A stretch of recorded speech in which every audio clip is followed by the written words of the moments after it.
नखरे में तो ऐसे बैठा है कि पता नहीं कहाँ का कोई प्रिंस चार्मिंग हो। सारी रात इसके खर्राटों ने सुकून से सोने नहीं दिया। ये मुझे किसी ने नहीं बताया था कि शादी के बाद सबसे पहली कुर्बानी मुझे नींद की देनी होगी। पता नहीं किस बात का नखरा दिखा रही है। सारी रात पूरा कंबल मज़े से लेके सोती रही। ये सिर्फ माएँ ही होती हैं जो औलाद के लिए कुर्बानियाँ देती हैं। ये बीवियाँ तो बस अपनी मर्ज़ी करती हैं और नखरे भी हमें ही दिखाती हैं। मैं भी नहीं बुलाऊंगा इसे तो मुझसे माफ़ी मांगनी चाहिए।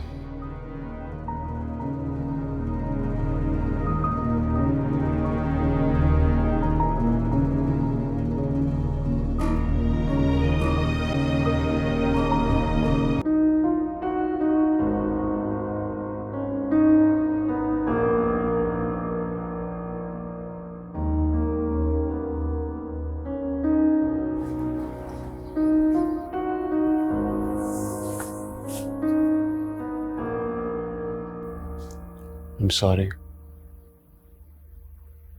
जो गुस्से में ऐसे बात नहीं करनी चाहिए थी तुम्हारे साथ।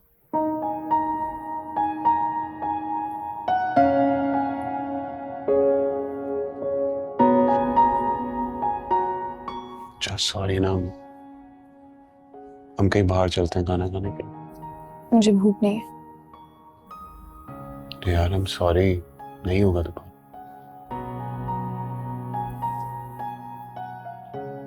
Never again।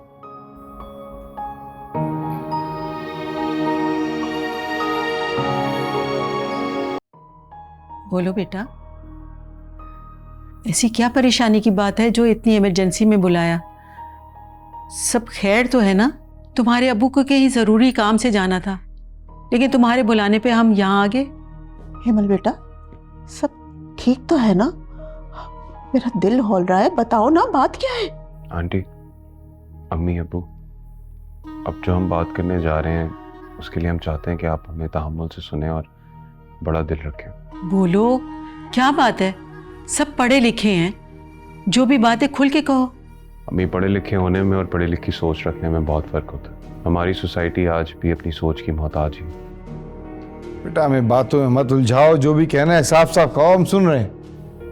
अबू 3 माह हो गए हैं इमल और मेरी शादी, एक भी दिन सुकून का नहीं गुजरा। इंसान शादी इसलिए करता है कि वो खुशी से अपनी ज़िंदगी गुजार सके, लेकिन हम लोगों में कुछ भी कॉमन नहीं है।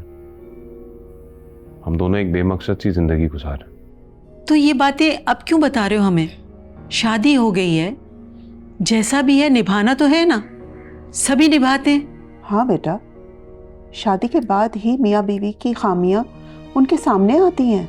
आप लोग एक दफ़ा प्लीज़ सुकून से हमारी बात तो सुन लीजिए। बोलो रेहान, करो अपनी बात, सुन रहे हैं हम। अब्बू, मुझे कुछ बातें इसकी बुरी लगती हैं और इसे कुछ बातें मेरी बुरी लगती हैं। हम दोनों बहुत मुख्तलिफ हैं एक दूसरे से और बहुत अलग ज़िंदगी गुजार रहे हैं। अब हम मज़ीद अपनी ज़िंदगी ख़राब नहीं करना चाहते। अभी मैं और एमल इस बात पे मुत्तफ़िक हैं कि हमारी औलाद नहीं है और ज़िंदगी वैसे भी ऐसे बेजारी से नहीं गुजारी जा सकती। इंसान शादी इसीलिए करता है ना कि वो खुश रह सके। मैं और एमल इस नतीजे पे पहुंचे हैं कि हमें अलहदा हो जाना चाहिए। क्या? ये क्या कह रहे हो रेहान बेटा? क्या अलग होना इतना ही आसान है जितनी आसानी से तुमने ये बात कह दी? और एमल बेटा, मुझे तुमसे ये उम्मीद नहीं थी। ना सास ना नंद, अकेले घर में तुमसे शौहर नहीं संभाला गया। अम्मी, आप उसे क्यों डांट रही हैं? उसका कसूर नहीं है, हम दोनों का मुश्तरका फैसला है। बेटा, मर्द आज़ाद होता है, वो ऐसी बातें कर जाता है, लेकिन मैं तो एमल से बात कर रही हूँ। उसने ये नौबत यहाँ तक आने क्यों दी? तुम्हारे दिमाग में ये सवाल उठा क्यों? एमल, बोलो कुछ। क्या सारी बातें करने के लिए रेहान बैठा है? जब तुम दोनों का मुश्तरका फैसला है तो तुम भी अपनी बात करो। अम्मी, कोई एक मसला होता तो बताते ना। यहाँ सब कुछ बहुत मुख्तलिफ है, हमारी सोच, हमारी प्रायोरिटीज़ सब मुख्तलिफ है। मैंने तो अभी तक तुम्हारी शादी पे लिया हुआ कर्जा तक नहीं उतारा। ये सवाल तो आप अपनी बेटी से पूछें। क्या उसे अपनी बेवा माँ का ज़रा सा ख्याल नहीं, जो मॉडर्न बन के रास्ते अलग करने के लिए बैठी है?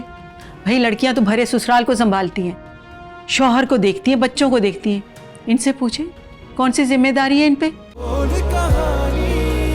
अपनी जुबान हर चेहरा है